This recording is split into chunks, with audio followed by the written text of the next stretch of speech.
thought I'd talk to you about these two sanders. I borrowed this sander from my brother because of something wrong with this cord. I'm not going to get into which sands faster, but I wanted to talk to you about the differences between the two, because there isn't a lot in it, but there are some points. I think this one's not so good, and I'll show you why. With any normal sander, you'd just expect to pick it up, press that button, and off you go, wouldn't you? With this Mirka, first of all you've got to switch it on. Might help if I plugged it in, mightn't it? So as I was saying, you've got to switch it on first, right? That's not going to start it spinning. This paddle's going to start it spinning. Obviously you've got your speed controls here. Now this is another thing I don't particularly like.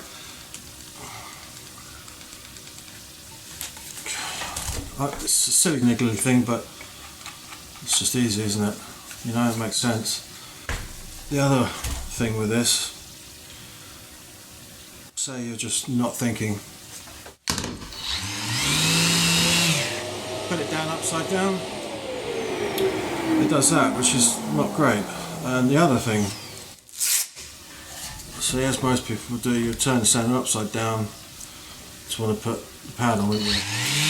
Yep. Stop. And put the paddle. Silly little things, but they add up to me wondering, these things weren't thought of. The other problem which would make me stay with Festool is the Festool plug-it. This one lead plugs into the vac and pretty much most of my Festool tools, so I just need one cable out all of the time. Whereas this has its own cable which you have to keep unplugging if you're bought into the Festool system.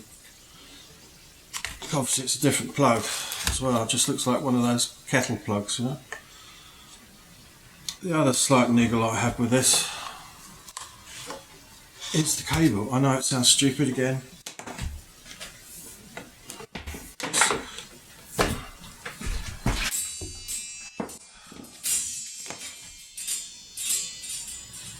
But this Festool cable is nice and supple, soft. This isn't.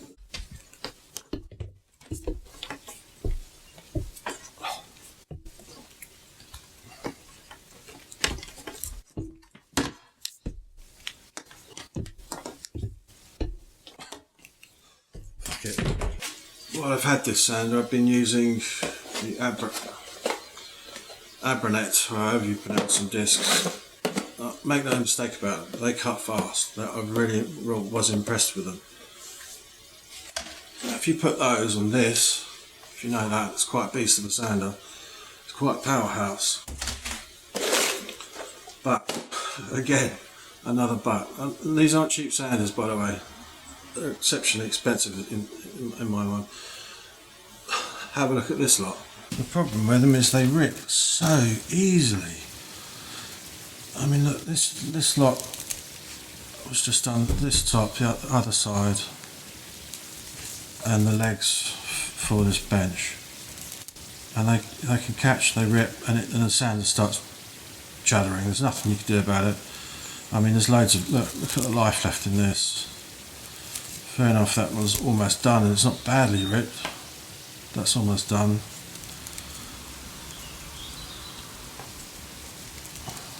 That's pretty expensive for not much sanding. I mean, how many discs is that? 1, 2, 3, 4, 5, 6, 7, 8, 9, 10, 11, 12. 12, and that's the ones that didn't get thrown in the bin. You know, the paper discs, they don't mind touching the edge of something. I mean, literally. To put it in perspective, this clip is 40 seconds long. Now, I've got to be honest, I was looking forward to using this sander. I've heard so much hype about it. Ergonomically speaking, though, the Mirka keeps your palm lower to your surface area that you're sanding, unlike the Festool, so I thought it would feel better. And I was a bit displeased. My Festool finish sander hadn't done more than 4 years, or there's a problem with it. So I was thinking, yeah, let's maybe get this. But I tell you what, fuck that. Because it feels to me it's the abrasives that people are on about, not the sander.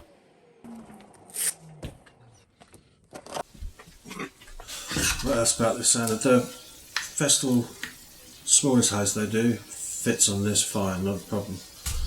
What I can say about both of these sanders, neither of them leaves your hands feeling like you've got pins and needles in them after 30 minutes of use or an hour's use. Not that these are so good, these sanders, they cut so well that you're not going to be sanding for 30 minutes or an hour. Even a top this big, you'll get that done in 10 minutes. They both come in a box like that. The Festool obviously in the Festool box like that. This one just comes in exactly the same box, but with, you know, it's a yellow box, so it's exactly the same features, how it connects to everything. But the Mirka dust extractor, these boxes are made so they can stack and connected. So if I put, sealed that down all the way around the vac, I say that I had the sander in my sanding disc, and I can move this all over the workplace wherever I am. But the Mirka dust extractor, you can't fix the Mirka sustainer to the top of it. Now you might be thinking I'm just a Festool fanboy and I'm just saying this because I've got loads of Festool gear. I mean, I don't know what would give you that idea, but I can assure you, if I thought this was the better one, I'd tell you that. I wouldn't bullshit you. I do, however, think this wins for the simplicity, and I think the dust extraction is just a touch better. You know, when you're getting to the edge, you can see dust flying around here. With this, no, you don't get that. The Mirka Deros. Also, you can change the base on these, so you can either have a 125 base or 150 base, but you can't do that. Well, that's a pretty good idea, that, and I would have liked that because you would only need one of these, and you could just change the bases. God knows how they managed to do it. You can't change this because there's a weight inside this where the 150 base will have a different size weight in it. But I looked at them and I thought you could possibly doctor it and fiddle around and get it to work, but you could end up fucking up your sander, and they're too expensive to mess around with. But that's a really nice touch, that. I like that. Something I've heard also a lot online is people comparing these two together.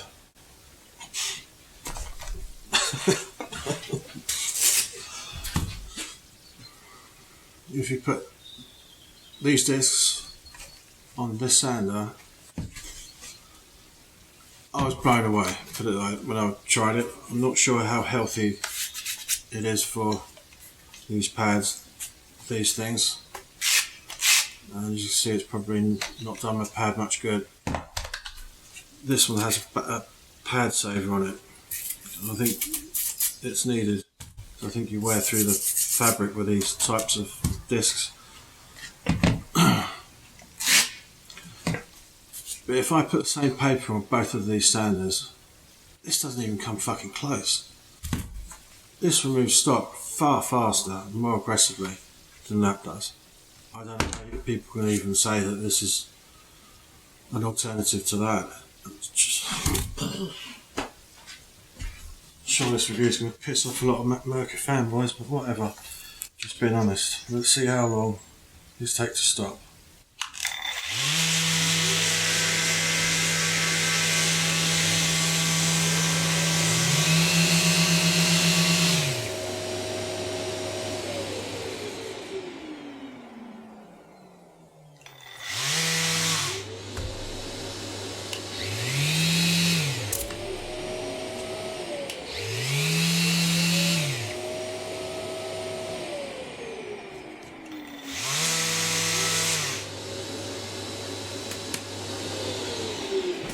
But being able to change the bases, that might be a deal breaker for some. I still think I'd want two sanders 125 and 150 though, because I can't be asked.